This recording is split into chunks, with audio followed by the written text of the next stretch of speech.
Palavra da Verdade, com Hernandes Dias Lopes.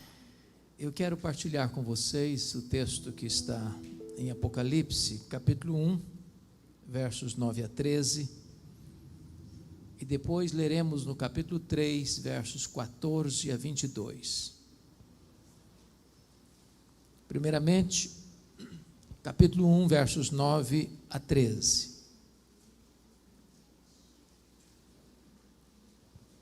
Está escrito o seguinte: Eu, João, irmão vosso, e companheiro na tribulação, no reino e na perseverança, em Jesus achei-me na ilha chamada Patmos por causa da palavra de Deus e do testemunho do Senhor Jesus. Achei-me em espírito no dia do Senhor, e ouvi por detrás de mim grande voz como de trombeta dizendo: O que vês, escreve em livro e manda às 7 igrejas: Éfeso, Esmirna, Pérgamo, Tiatira, Sardes, Filadélfia e Laodiceia. Voltei-me para ver quem falava comigo, e voltado vi 7 candeeiros de ouro, e no meio dos candeeiros um semelhante a filho de homem. Agora capítulo 3, a partir do verso 14. Ao anjo da igreja em Laodiceia escreve: Estas coisas diz o Amém, a testemunha fiel e verdadeira, o princípio da criação de Deus. Conheço as tuas obras, que nem és frio nem quente. Quem dera fosses frio ou quente. Assim, porque és morno, e nem quente nem frio, estou a ponto de vomitar-te da minha boca. Pois dizes: estou rico e abastado, e não preciso de coisa nenhuma, e nem sabes que tu és infeliz, sim, miserável, pobre, cego e nu. Aconselho-te que de mim compres ouro refinado pelo fogo, a fim de te enriqueceres, vestiduras brancas para te vestires, a fim de que não seja manifesta a vergonha da tua nudez, e colírio para ungir os teus olhos, a fim de que vejas. Eu repreendo e disciplino a quantos amo. Sê, pois, zeloso e arrepende-te. Eis que estou à porta e bato. Se alguém ouvir a minha voz e abrir a porta, eu entrarei e cearei com ele, e ele comigo. Ao vencedor dar-lhe-ei sentar-se comigo no meu trono, como eu venci e sentei com o meu Pai no seu trono. Quem tem ouvidos, ouça o que o Espírito diz às igrejas. Amém.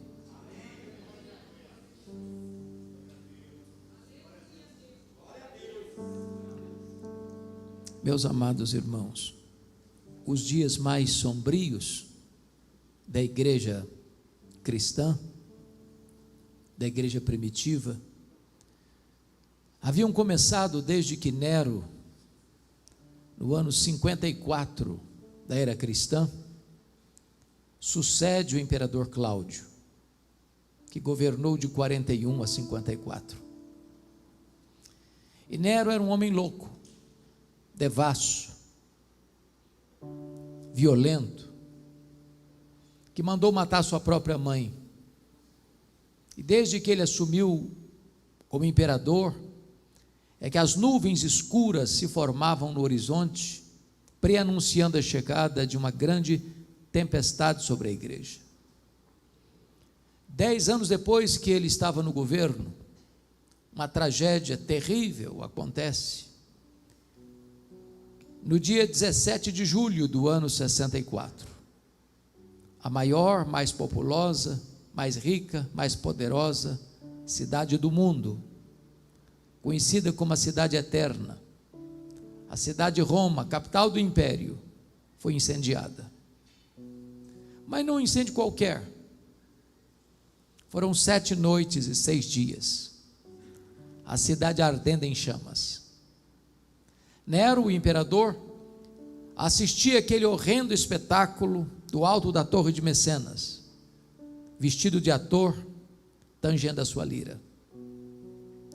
Quando o incêndio terminou na noite de 24 de julho de 64, a cidade estava devastada. Dos 14 bairros de Roma, 10 foram destruídos. Os 4 bairros restantes, densamente povoados por judeus e cristãos, dão a Nero um álibi para botar a culpa do incêndio de Roma nos cristãos. E começa um verdadeiro massacre. Faltou madeira para fazer cruz, tamanha quantidade de crentes que foram crucificados em Roma. Quando não tinha mais madeira, os crentes eram cobertos de piche, amarrados nos postes e queimados vivos para iluminar as noites de Roma. Um verdadeiro massacre.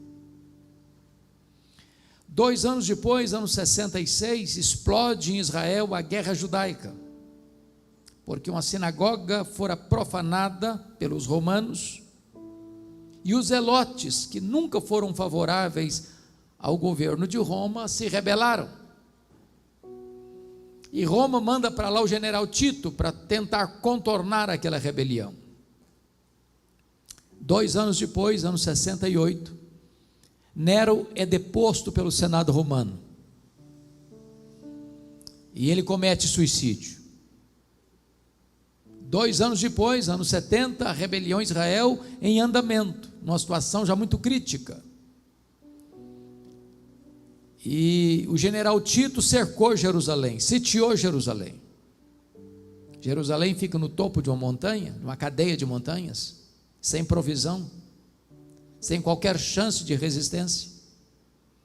O general Tito entra na cidade, destrói a cidade, incendeia a cidade, destrói o templo, como Jesus profetizara no seu sermão profético, não ficando pedra sobre pedra. Os judeus são massacrados, e ali acontece a maior diáspora, a maior dispersão dos judeus de todos os tempos, desde o ano 70 a 14 de maio de 1948, quando Israel então retorna ao seu território. Nesse mesmo ano 70, o imperador Vespasiano inaugura o Coliseu Romano, conhecido como o Anfiteatro da Morte.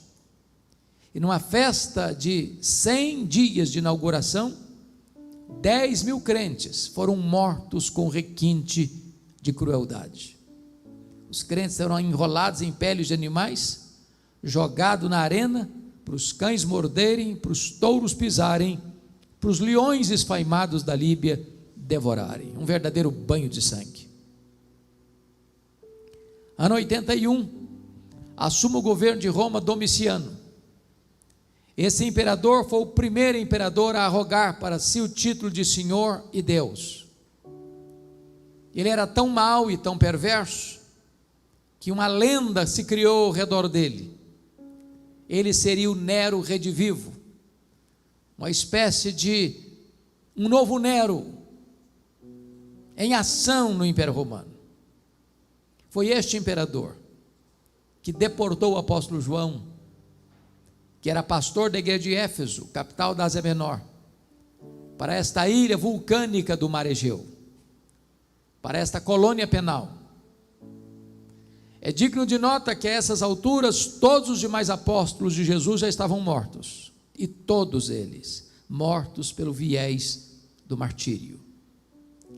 João era o último apóstolo, já velho, e a intenção de Domiciano certamente era calar a voz do apóstolo João e jogar uma pá de cal no cristianismo tão sofrido, fechando-lhe certamente todas as portas na terra. Porém, quando todas as portas foram fechadas para João na terra, Deus abriu-lhe uma porta no céu e disse: sobe para aqui, e eu te mostrarei não as coisas que talvez aconteçam, não as coisas que podem acontecer, eu te mostrarei as coisas que devem acontecer. Isso nos ensina que, por mais trágica que seja a realidade que vivamos hoje, ou em qualquer outra ocasião da história, Deus nunca foi pego de surpresa e Deus nunca perdeu o controle. Quem tem as rédeas da história nas mãos é Deus. João está na ilha de Patmos por um decreto do imperador Domiciano, mas não é isso que ele entende. O que ele entende, conforme o capítulo 1, versículo 9, que ele diz: achei-me na ilha chamada Patmos por causa da palavra de Deus e do testemunho de Jesus. Domiciano podia ter outra agenda para ele, mas a agenda dele não era estabelecida por Domiciano, a agenda dele era estabelecida por Deus. Era um dia de domingo, era o dia do Senhor. Quando ele escuta uma voz atrás dele, como voz de trombeta, dizendo: o que vês, escreve em livro e manda às 7 igrejas: Éfeso, Esmirna, Pérgamo, Tiatira, Sardes, Filadélfia e Laodiceia. Quando ele se volta para ver quem falava com ele, ele não vê quem falava com ele. Ele vê os 7 candeeiros, as 7 igrejas. E no meio dos candeeiros, um semelhante a filho de homem. Em outras palavras, o mundo só pode ver Jesus na igreja e através da igreja. Mas o Cristo que João vê não é o Cristo suando sangue, prostrado sobre os seus joelhos, em lágrimas do Getsemane. O Cristo que João vê não é o Cristo cuspido e esbordoado do sinédrio judaico. O Cristo que João vê não é o Cristo surrado e vilipendiado do pretório romano. O Cristo que João vê não é aquele que carrega o lenho maldito pelas apinhadas e estreitas ruas de Jerusalém. O Cristo que João vê não é o Cristo estendido naquele leito vertical da morte, no Calvário. O Cristo que João vê é o Cristo vitorioso, é o Cristo da glória. Seus cabelos são brancos como a neve, suas mãos seguram a igreja, seus pés são como bronze polido,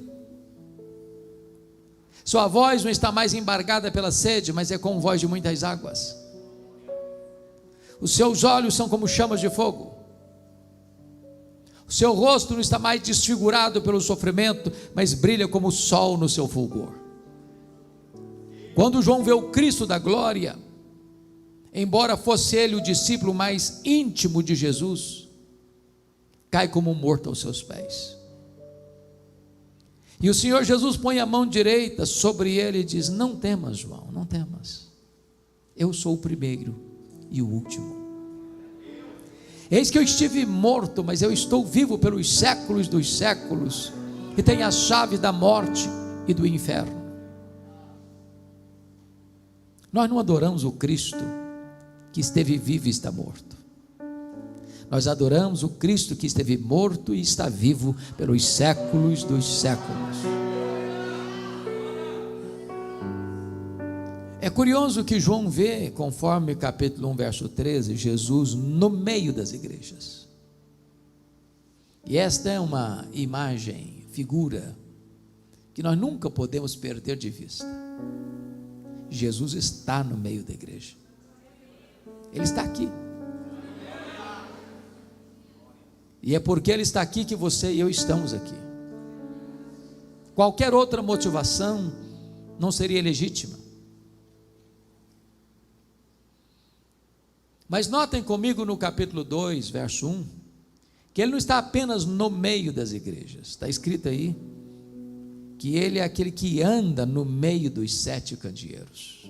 Ele está andando entre nós, para nos sondar, para nos exortar, para nos corrigir, para nos disciplinar, para nos consolar, para nos fazer promessas. Na medida que Jesus vai caminhando no meio das igrejas, há um estribilho que se repete em todas as cartas. E o estribilho é este: eu conheço. Eu conheço. Eu conheço. Eu conheço. Eu conheço. Eu conheço. Eu conheço. Para 5 dessas 7 igrejas, ele vai usar a mesma expressão. Para a igreja de Éfeso, de Tiatira, de Sardes, de Filadélfia, de Laodiceia, ele vai dizer: eu conheço as tuas obras. O que você fez, seu pai não viu, sua mãe não viu, seu marido não viu, sua mulher não viu, seus filhos não viram, seu pastor não viu, seus amigos não viram, seus inimigos não viram, mas Deus viu. Quando você fechou a porta e apagou a luz, Ele estava lá. Nada pode ficar escondido daquele cujos olhos são como chama de fogo. Porém, para a igreja mais pobre da Ásia, a igreja de Esmirna, Jesus vai dizer outra coisa. Ele vai dizer assim: eu conheço a tua tribulação e a tua pobreza, mas tu és rico. Isso nos conforta, porque num ano de pandemia, de tanto choro, de tanta dor, de tanta lágrima, de tanto luto, Jesus está dizendo para você: eu conheço a sua luta, eu conheço o que você passou, eu sei o que você está passando, aquela dor que lateja lá dentro do seu peito, eu sei o que é isso. E Jesus me choca na sua avaliação, porque Ele diz para a igreja mais pobre da Ásia assim: eu conheço a tua pobreza, mas tu és rico. Porque você e eu temos uma noção, humanamente falando, do que seja uma igreja rica. Qual o conceito que nós temos hoje de uma igreja rica? É uma igreja que tem muitos membros, que tem um templo suntuoso, que tem um orçamento robusto, que tem muita gente influente na sociedade. Esse é o conceito humano de uma igreja rica. Mas é curioso que, para a igreja mais pobre da Ásia, Jesus está dizendo assim: olha, eu conheço a tua pobreza, mas tu és rico. Pobre na terra, rica no céu. Pobre aos olhos dos homens, rica aos olhos de Deus. Pobre financeiramente, rica espiritualmente. Curiosamente, a igreja mais rica da Ásia, a igreja de Laodiceia, que se dizia: eu sou rica, abastada, não precisa de nada não. E Jesus olha e faz um outro diagnóstico: não, você é pobre, miserável, você está cega, você está nua. Em outras palavras, o que é importante não é ser rica aos olhos dos homens, o que é importante é ser rica aos olhos de Deus. Na verdade, se uma igreja é de Jesus, e depende da graça de Jesus, não tem igreja miserável nem pobre. Pode ter chão batido, mas ela tem Cristo e o poder do Espírito Santo, ela é rica. Porém, para a igreja de Pérgamo, Jesus vai usar uma outra expressão. Ele vai dizer assim: eu conheço o lugar onde tu habitas, onde está o trono de Satanás. Por que Jesus usou essa figura para Pérgamo? Eu acho que todos vocês devem saber que Pérgamo era a segunda maior cidade da Ásia, só perdia para Éfeso, que era a capital. Quando se disputou na Ásia qual cidade construiria o primeiro templo de adoração ao imperador romano, como uma divindade, Pérgamo ganhou a concorrência de Éfeso.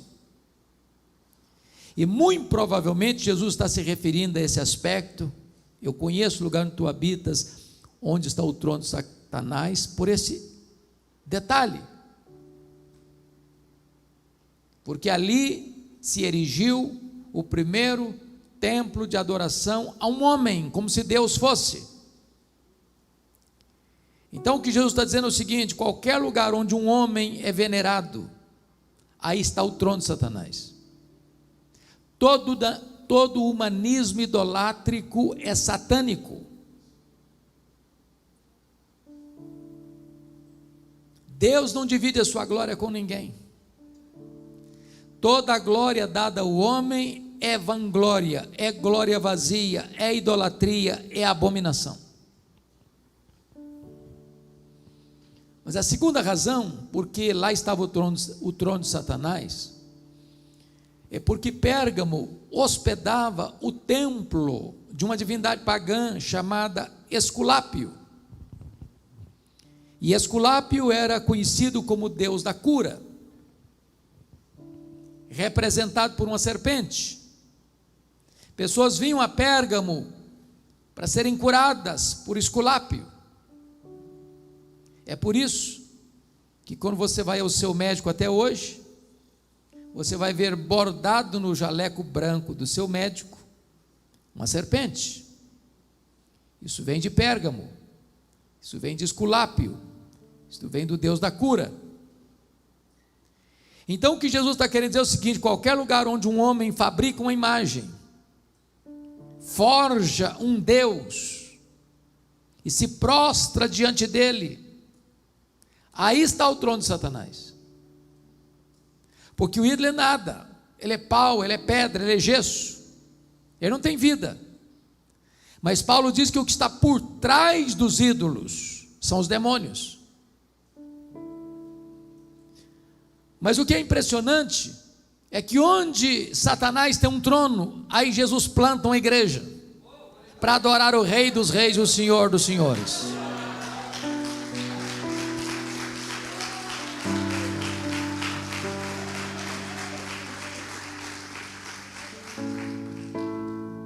Jesus está andando no meio das igrejas, e ele tem elogios a fazer, e ele tem censuras a fazer. Para duas igrejas só tem elogios, não tem censura. Para quais igrejas? Para mais pobre, Esmirna.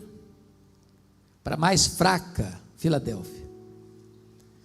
Jesus diz assim para a igreja de Filadélfia: eu conheço as tuas obras, tu tens pouca força, mas eu coloquei diante de ti uma porta aberta, e a porta que eu abro, ninguém fecha, e a porta que eu fecho, ninguém abre.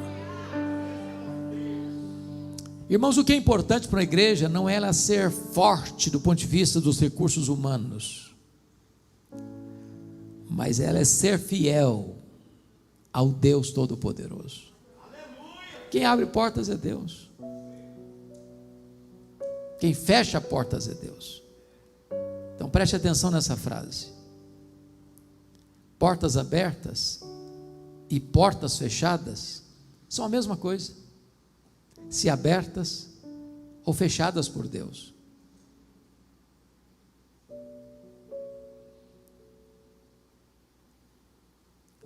Porém, para 4 igrejas, Jesus vai fazer elogios e vai fazer também censuras. Por exemplo, ele elogia a igreja de Éfeso por 3 razões. Primeiro, pela sua integridade doutrinária. Segundo, pela sua ética, que não cedia às pressões ou às seduções do mundo.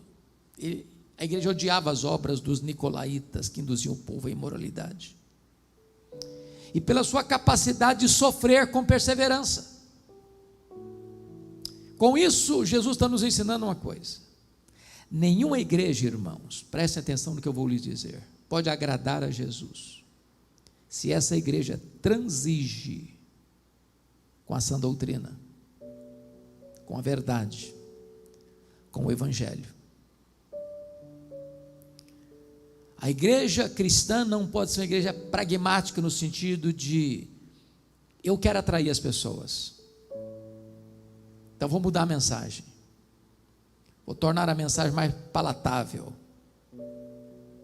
Vou deixar de fora do púlpito alguns assuntos mais pesados. Só vou pregar o que o povo gosta de ouvir. Autoajuda, prosperidade, campanhas de milagres. Vou tirar do púlpito pregação sobre arrependimento, sobre conversão, sobre justificação pela fé, sobre santificação, sobre juízo, sobre vida eterna. Eu posso atrair multidões, mas se eu não ofereço a eles o trigo da verdade, e em vez disso a palha das doutrinas humanas, esta igreja não agrada a Jesus. A verdade é inegociável. Porém, para esta igreja, Jesus diz assim: porém, eu tenho uma coisa contra ti, é que tu abandonaste o teu primeiro amor.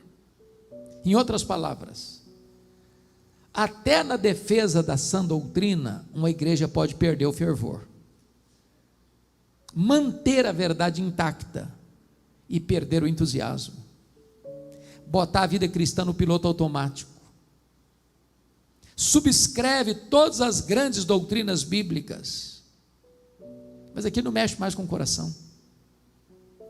A vida está seca, está árida, perdeu o entusiasmo com as coisas de Deus, lê a Bíblia apenas para preparar sermão, ou lê mecanicamente, já não tem mais vida devocional, mas não tem mais prazer em Deus, mas não tem mais alegria no culto, mas não tem vida com Deus mais, não se conhece mais o que é plenitude do Espírito Santo, não se ama Jesus mais. Então prestem bem atenção nisso. Nós não podemos separar o que Deus uniu: doutrina e vida, teologia e ética, credo e conduta, luz na mente e fogo no coração. Jesus elogia, por exemplo, a igreja de Tiatira, porque agora, quando escreve, a igreja tem mais fé, mais obras e mais amor do que lá atrás. Mas ela diz assim: eu tenho uma coisa contra ti, é que tu toleras essa falsa profetisa Jezabel, que induz o povo à prostituição. Agora pensem comigo, se Éfeso tinha doutrina e não tinha amor, Tiatira tinha amor, mas não tinha doutrina. Em outras palavras, nós poderíamos ser a igreja mais acolhedora da cidade, poderíamos ter uma comunhão deliciosa, de amor, de trabalho, seria uma igreja industriosa, operária, uma fé robusta. Mas se está nos faltando a sã doutrina, essa igreja não agrada a Jesus. As duas coisas caminham juntas: fidelidade à palavra e fervor espiritual, amor às escrituras e vida santa. Jesus se dirige à igreja de Pérgamo e elogia a igreja, porque tem gente lá tão fiel a Cristo como seu líder Antipas, que foi martirizado. E a Bíblia não diz como, mas a história diz que Antipas morreu carbonizado dentro de um boi de bronze incandescido. Mas nesta mesma igreja, onde tem gente que morre pela sua fé, tem gente flertando com as doutrinas de Balaão, com a vida mundana. E às vezes esse é o diagnóstico da igreja, numa mesma congregação, que escuta o mesmo pastor, que se assenta ao redor da mesma mesa do Senhor, que canta no mesmo conjunto, que celebra na mesma igreja, que traz o mesmo dízimo ao altar. Tem gente cheia do Espírito Santo, tem gente capengando na fé, tem gente vivendo em pecado, e Jesus está dizendo: eu conheço. Jesus se dirige à igreja de Sardes. A igreja de Sardes tinha um nome na cidade, Uma igreja viva, avivada. E Jesus, que não se impressiona com os cacuetes que nós criamos, com os jargões que nós inventamos, olha para essa igreja e faz um outro diagnóstico. Não, você só tem nome que vive, você está morta. Irmãos, é curioso isso. Eu tenho, pela graça de Deus, rodado em muitos lugares, no Brasil e fora dele, e pregado em mais de 1.500 igrejas aqui, das mais diversas denominações. E às vezes eu prego, pastor Oliveira, em igrejas ultraconservadoras. E eu diria para você que numa igreja ultraconservadora, na hora do culto, se uma mosca voar, você escuta. É um silêncio quase sepulcral. Você não consegue perceber qualquer reação no rosto das pessoas. Por outro lado, eu tenho pregado também em igrejas que eu chamaria de ultrapentecostais. Muito barulho. E quase você precisa dizer, calma, um pouquinho, calma, só um pouquinho, calma. E aí comecei a descobrir uma coisa, que fervor não tem nada a ver com isso. Nada a ver com isso. A gente aprende alguns jargões. Tem gente que vai orar, dá uma tremida na voz para dizer que é mais espiritual. Tem hora que te engata um glória a Deus, aleluia, fora do contexto. Você diz assim, o pecador miserável está vivendo a vida imunda, glória a Deus. Não é glória a Deus, por favor, não pode falar glória a Deus agora, porque não combina. Então, glória a Deus está engatado assim no automático. Isso não tem nada a ver com espiritualidade. E Deus conhece, e quer a verdade no íntimo.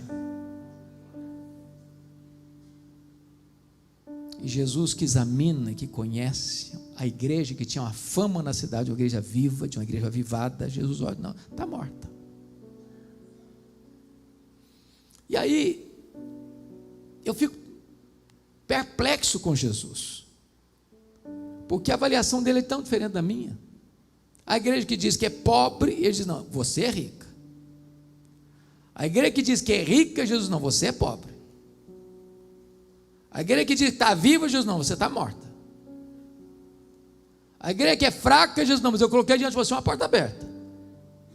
Então a conclusão é a seguinte: o que importa não é o que eu penso a meu respeito. O que importa não é o que as pessoas pensam a meu respeito. O que importa é o que Jesus diz a meu respeito. Só Ele pode dizer, eu conheço, eu conheço, eu conheço. Mas para uma igreja, irmãos, Jesus não tem nenhum elogio. A igreja de Laodiceia.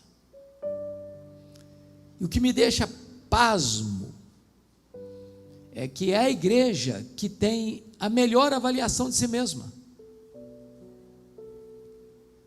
É a igreja que se olha no espelho e dá nota máxima para ela mesma. É a igreja que bate palma para ela mesma. É a igreja que reúne todos os membros e forma um grande coral para cantar o hino quão grande és tu diante do espelho.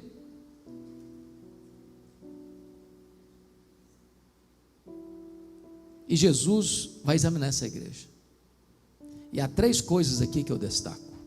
Primeiro, o diagnóstico de Jesus, versos 15 a 17. Segundo, o apelo de Jesus, versos 18 a 20. Terceiro, a promessa de Jesus, versos 21 e 22, com base no verso 14. Vamos entender isso aqui. Talvez você pergunte por que Jesus usou as figuras que usou para esta igreja, como por exemplo, quente, morno, frio, ouro puro, vestes brancas, colírio. Foi por acaso? Jesus está me ensinando uma coisa importante aqui. Eu estou me dirigindo a alguns pastores aqui, pregadores, muito importante. Nós precisamos conhecer não só a nossa Bíblia, nós precisamos conhecer a nossa cidade. A nossa mensagem precisa ser adequada à cidade onde nós moramos. Se eu pregar uma mensagem rural para uma população urbana, eu estou fora de contexto. Como estaria fora de contexto se eu pregasse numa região rural uma mensagem urbana. Jesus conhecia o texto e o contexto. Ele conhecia a cidade, ele conhecia o comércio, ele conhecia a indústria, ele conhecia a cultura, ele conhecia a geografia, ele conhecia a história. Por que ele usa essas figuras? Por exemplo, todos vocês sabem que Laodiceia ficava numa região metropolitana, às margens do rio Lico. A região metropolitana era composta de 3 cidades: Laodiceia, Hierápolis e Colossos, 9 quilômetros uma diferente da outra, distante uma da outra. Quando Paulo escreveu a sua carta aos Colossenses, ordenou que a carta fosse lida também na igreja de Laodiceia, porque era uma região só. O que acontecia ali? O que tem ali, na verdade? Hierápolis era mundialmente conhecida como a cidade das águas quentes, era a nossa Caldas Novas brasileira. Lá tem uma montanha chamada de Castelo de Algodão, de rochas calcárias brancas, de onde brotam águas quentes. Já estive lá, são quentes mesmo, e vão descendo e formando piscinas, e pessoas vinham e vêm até hoje tomar banhos terapêuticos. Do outro lado do rio Lico ficava Colossos, para quem Paulo escreveu a carta aos Colossenses, e era também conhecida pelas suas fontes de águas frias, geladas, também terapêuticas. Mas a maior cidade da região metropolitana era Laodiceia, e não tinha fontes de águas, nem quentes, nem frias. As águas chegavam na cidade por aquedutos, vindo das montanhas, e chegavam tépidas, mornas, impróprias para beber, e até impróprias para uso terapêutico. E Jesus pega esse gancho e diz assim: quem dera tu fosses quente como as águas de Hierápolis, quem dera tu fosses fria como as águas de Colossos, mas porque tu és morna como as águas que chegam na cidade, estou a ponto de vomitar da minha boca. Por que ele usa a figura do ouro puro para te enriqueceres? Porque Laodiceia era a cidade dos endinheirados, dos banqueiros, orgulhosa do ouro, mas pobre espiritualmente. Por que Jesus usa a figura das roupas brancas para te vestires? Porque Laodiceia era o maior centro têxtil da Ásia Menor. Ela se orgulhava das suas fábricas de roupas. E Jesus está dizendo: vocês se orgulham das suas fábricas de roupas, mas espiritualmente vocês estão nus. Por que Jesus usa a figura do colírio para ungir os teus olhos a fim de que vejas? Porque Laodiceia era o maior centro médico na área de tratamento de olhos de toda a Ásia. Havia um remédio quase milagroso, o pó frígio. E Jesus está dizendo o seguinte: vocês se orgulham das suas clínicas de tratamento de olhos, mas espiritualmente vocês estão cegos. O que Jesus está fazendo? Um diagnóstico. Mas o que é curioso, irmãos, não é o que Jesus vê, é o que ele não vê. Porque se você ler as 7 cartas numa sentada só, você vai perceber algo chocante. A única igreja que não recebe nenhum elogio de Jesus e só censura, não há nenhuma denúncia de Jesus de problemas doutrinários na igreja. Não tem falsos apóstolos, não tem falsos profetas, não tem falsos mestres, não tem doutrina de Balaão, não tem doutrina de Nicolaítas, não tem doutrina de Jezabel. Diríamos nós hoje que a igreja de Laodiceia era uma igreja saudável, doutrinária, teologicamente falando. Leia as cartas e vocês não verão em Laodiceia nenhuma denúncia de problemas morais, como tinham problemas morais na igreja de Pérgamo, na igreja de Tiatira, na igreja de Sardes. Era uma igreja ética. Leia as cartas e vocês não verão nenhuma denúncia de Jesus de problemas financeiros, de pobreza, de carência na igreja. O povo era próspero. Os teólogos da prosperidade não fariam sucesso lá. Todo mundo era rico. Em tempos de guerra e de perseguição, como aconteceu em Pérgamo, a ponto de ter martírio na igreja, a igreja de Laodiceia vivia em paz. Era ortodoxa, era ética, era próspera, vivia em paz. E eu lhe garanto uma coisa: se você e eu morássemos naquela região, naquela época, a igreja que você e eu gostaríamos de frequentar seria a igreja de Laodiceia. A igreja estava bem com ela mesma? A igreja estava bem com a sociedade? Ela estava acomodada ao status quo da sociedade? Então o que é que Jesus vê nessa igreja que tanto o aflige? Só uma coisa, falta de fervor espiritual.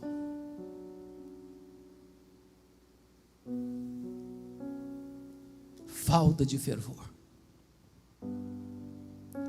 E sabe, irmãos, não precisa ser uma pessoa muito entendida, não. Basta olhar, basta andar, basta viajar, basta conhecer. O que falta na igreja evangélica brasileira, não importa a denominação, não importa o estilo de liturgia, o estilo de culto, é falta de fervor espiritual, falta de brilho nos olhos, falta de calor no coração, falta de quebrantamento, falta de arrependimento, falta de fome da palavra, falta de sede de Deus, falta de avivamento espiritual. Se você fizer uma pesquisa, você descobrirá que a quantidade de divórcios entre os evangélicos é praticamente a mesma entre os não crentes. A quantidade de rapaz e moça que vai para o casamento, às vezes com experiência sexual antes do casamento, é quase a mesma fora da igreja. A quantidade de crente que é desonesto nos seus negócios, nos seus acordos, nas suas alianças, no seu trabalho, é quase o mesmo fora da igreja.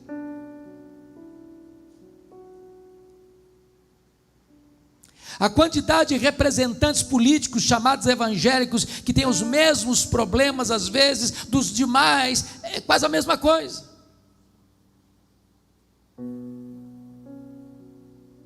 Nós precisamos de um choque ético na igreja. Nós precisamos de um confronto radical, de uma volta ao primeiro amor, de uma restauração do fervor, de um retorno ao cristianismo bíblico apostólico, onde os crentes tinham temor, onde eles oravam e o lugar tremia, e a presença de Deus era manifesta, e os corações se derretiam. Oh, irmãos, a necessidade da igreja é urgente. Que Deus sopre sobre nós o seu sopro, que Deus retire as cinzas, que Deus acenda as brasas, que Deus inflame a nossa alma. Mas depois desse diagnóstico, Jesus vai fazer um apelo. E no verso 18, o apelo dele é muito interessante, porque ele é o dono da igreja, o cabeça da igreja, o senhor da igreja, mas ele se apresenta dando um conselho para a igreja. Aconselho-te. E ele se apresenta na figura humilde de um mascate, de um vendedor ambulante. Aconselho-te que tu compres de mim ouro refinado pelo fogo, para te enriqueceres, vestiduras brancas para te vestires, a fim de que não seja manifesta a vergonha da tua nudez, e colírio para ungir os teus olhos, a fim de que vejas. O produto é essencial e o preço é de graça. Todos podem, todos devem adquirir esses produtos, é de graça. Mas aqui Jesus está nos dando a pista de como restaurar o fervor. Notem vocês, ele diz: aconselho-te que tu compres de mim, mas que tu compres de mim, entenderam? Que tu compres de mim, de mim, de mim. Não tem guru espiritual aqui, não tem misticismo aqui, não tem sincretismo religioso aqui, não tem novidade no mercado da fé aqui. Eu não tenho que correr atrás da última novidade que surgiu no mercado para buscar fervor. Você e eu conhecemos gente que, no afã de buscar fervor, se perdeu nos labirintos do misticismo religioso brasileiro, nas novidades muitas do mercado da fé. E Jesus está dizendo o seguinte: você quer fervor? É comigo, volte para mim. Eu sou aquele que posso te inflamar o coração da igreja, eu posso derramar o Espírito Santo, eu posso trazer despertamento, eu posso curar a enfermidade da igreja, eu posso restaurar a igreja, eu sou o cabeça da igreja, eu sou o salvador da igreja, eu sou o Senhor da igreja, eu sou o dono da igreja, eu amo a igreja, eu dou a minha vida por ela, e eu posso restaurá-la.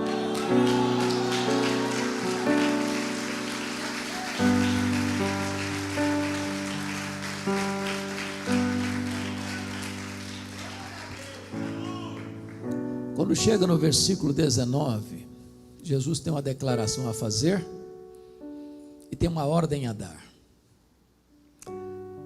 A declaração é esta: eu repreendo e disciplino a quantos amo.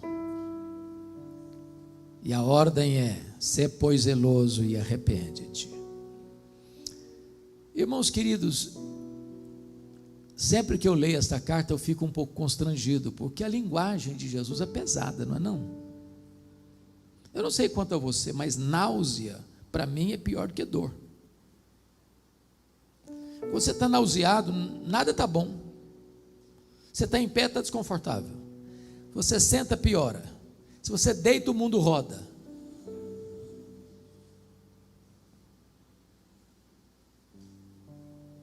Agora, sabe por que Jesus está pegando tão pesado com essa igreja?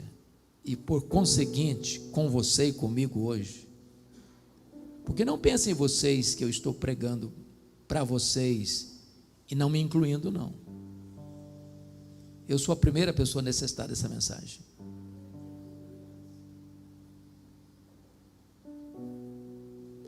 Jesus está dizendo o seguinte para você e para mim hoje: sabe por que eu estou pegando pesado com vocês? É porque eu amo vocês, é porque eu não desisto de vocês, é porque eu não abro mão de vocês.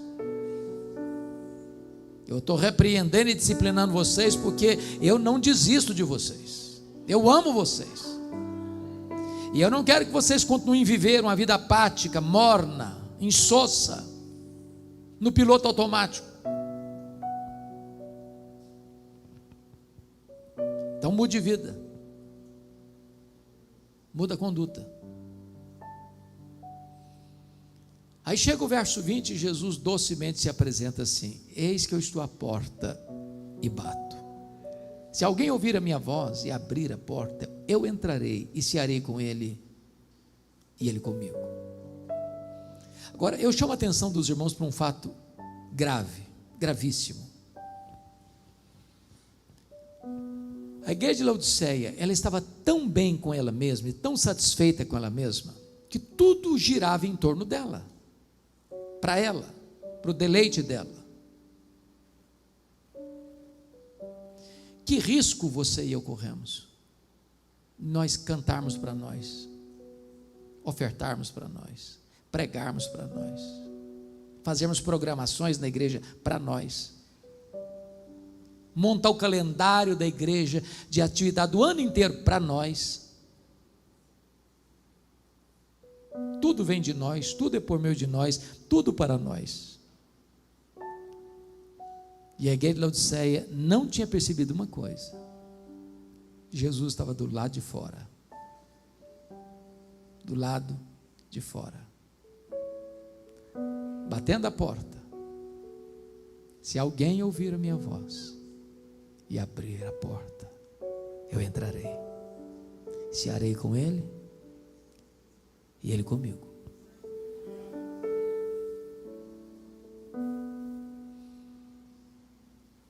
Que Jesus nos convide a cear com Ele é uma graça extraordinária, mas que Ele queira cear conosco, como compreender isso?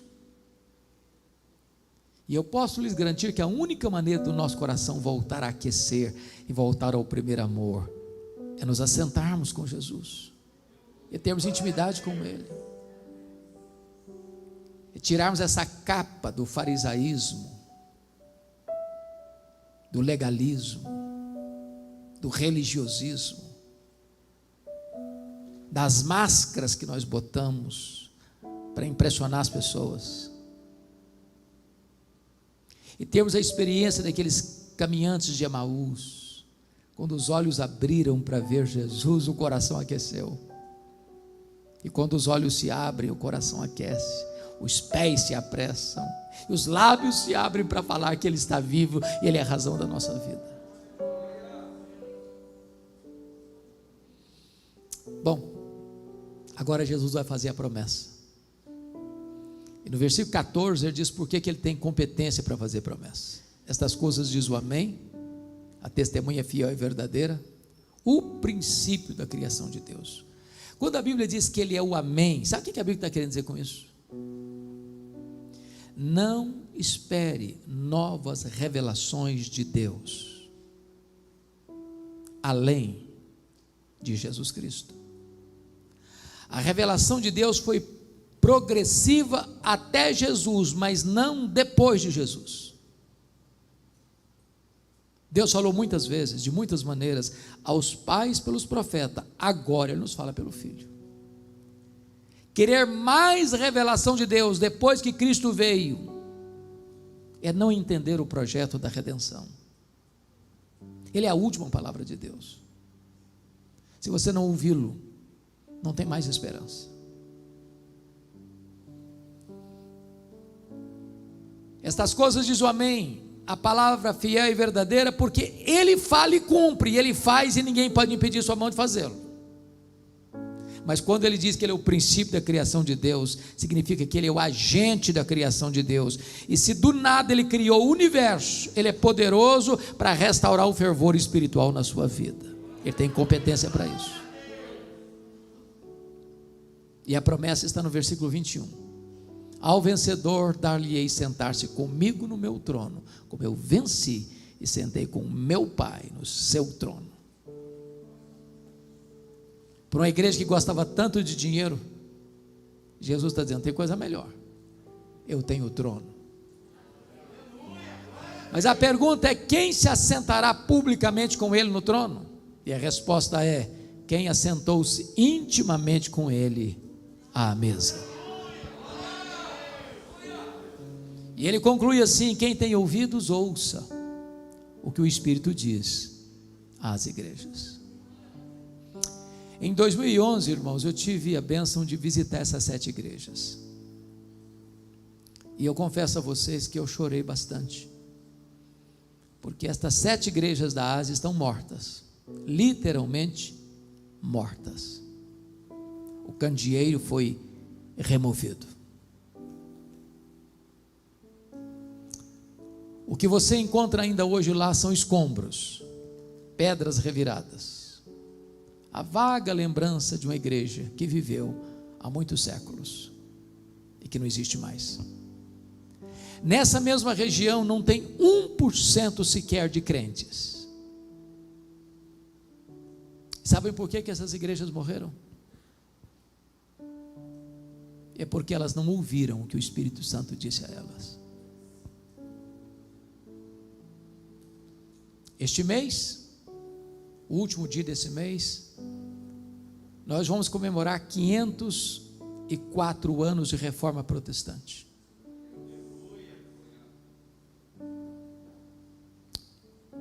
A Europa não tem o que comemorar. O berço do protestantismo, a Europa, hoje é considerado um continente pós-cristão. Eu estava lá em Wittenberg, exatamente no dia 31 de outubro. de 2017, nos 500 anos da Reforma. É para chorar. Estive na Holanda, um país protestante. De 1960 para cá, o povo não vai mais na igreja. Os templos estão lá, mas não tem mais ninguém para ir. De vez em quando, uma palestra social, uma apresentação musical, mas as pessoas não vão mais. Fomos para a Escócia, berço do presbiterianismo, terra de John Knox, o homem que chorava em oração e dizia: dá-me a Escócia para Jesus, senão eu morro. Entramos na capital, um dos templos mais belos, perto do castelo. Quando eu entrei, tomei um susto, porque não tinha púlpito, nem bancos, nem cadeiras. O templo tinha sido vendido para um bar. Era um bar. Todo espécie externo de templo, mas era um bar. Você vai para a Inglaterra, dos grandes avivamentos, John Wesley, George Whitefield, William Carey, William Wilberforce, John Charles Ryle, Charles Haddon Spurgeon, Martin Lloyd Jones, John Stott. Hoje, a Inglaterra é conhecida como o país de Richard Dawkins, o patrono dos ateus. Menos de 4% da população frequenta uma igreja evangélica. Os templos estão sendo vendidos e transformados em mesquitas muçulmanas, em museus, em bares. Por que a igreja está morrendo na Europa, irmãos? Porque ela não está ouvindo o que o Espírito disse a elas. Você vai para a América do Norte, Estados Unidos e Canadá, há muitas igrejas chamadas de dead churches, igrejas mortas. As denominações históricas perdendo centenas e centenas e milhares de membros todos os anos. Os seminários que formaram teólogos, pastores e missionários importantes para o mundo, tomados de assalto pelos liberais, ensinam ceticismo. Há 2 anos eu estava pregando num congresso, pouco mais de 2 anos, em Nova York, e fui pregar numa igreja Assembleia de Deus, depois da conferência. O templo ficava 1 hora, um pouco menos de 1 hora, do hotel onde eu estava, para chegar no templo. E o pastor me mostrou, nessa trajetória, 11 templos vazios, que estavam sendo vendidos, que não tinha mais ninguém para frequentar. Por que as igrejas estão morrendo na América, irmãos? Porque elas não estão ouvindo o que o Espírito Santo diz a elas. Agora olha para o Brasil. Você tem denominações inteiras aqui no Brasil, irmãos, que já se renderam ao liberalismo. Sabe o que é liberalismo? É quando a pessoa chega para a Bíblia e diz: não, esse livro aqui não é mais palavra de Deus. Eu tenho que ler esse livro não como palavra de Deus, inspirada, inerrante, infalível, suficiente. Eu faço uma leitura crítico-literária. Tem erros, tem contradições, tem mitos. Não tem crédito mais. Tem seminários que não creem mais que a Bíblia é a palavra de Deus. Tem denominações inteiras que já subscreveram o liberalismo, estão morrendo. Eu posso lhes garantir isso: qualquer igreja que subscrever o liberalismo, ela assina no mesmo dia o seu atestado de óbito. No dia que eu falar para você, esse livro não é inspirado, eu preciso atualizar a Bíblia, eu preciso ressignificar a mensagem da Bíblia, perdeu a mensagem, não tem mais o que pregar. Não é a cultura que julga a Bíblia, é a Bíblia que julga a cultura. Nenhum concílio humano, por mais extenso, mais profundo, mais antigo, mais moderno que seja, tem autoridade para mudar a Bíblia. A Bíblia não é nova, não é velha, ela é eterna, ela é a palavra de Deus.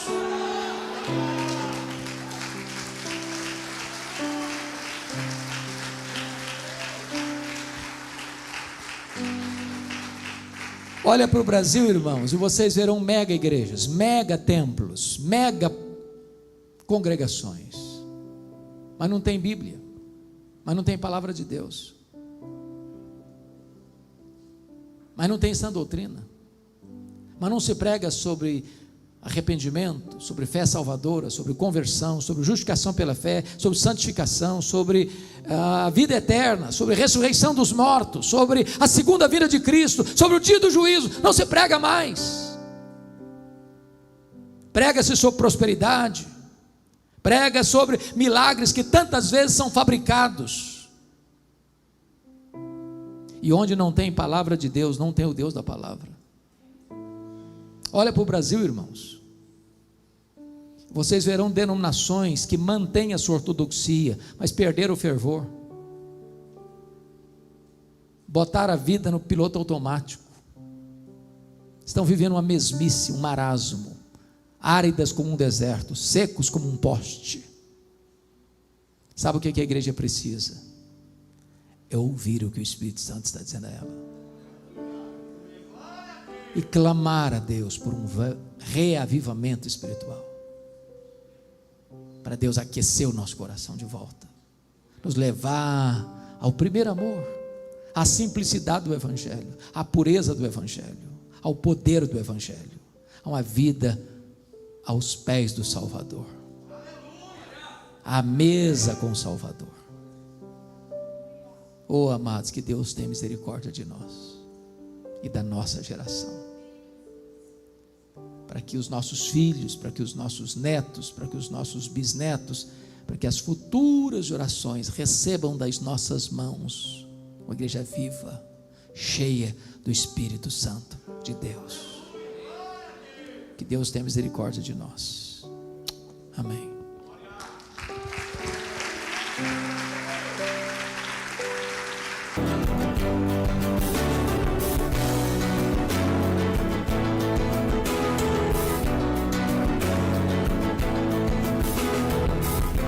Palavra da Verdade, com Hernandes Dias Lopes.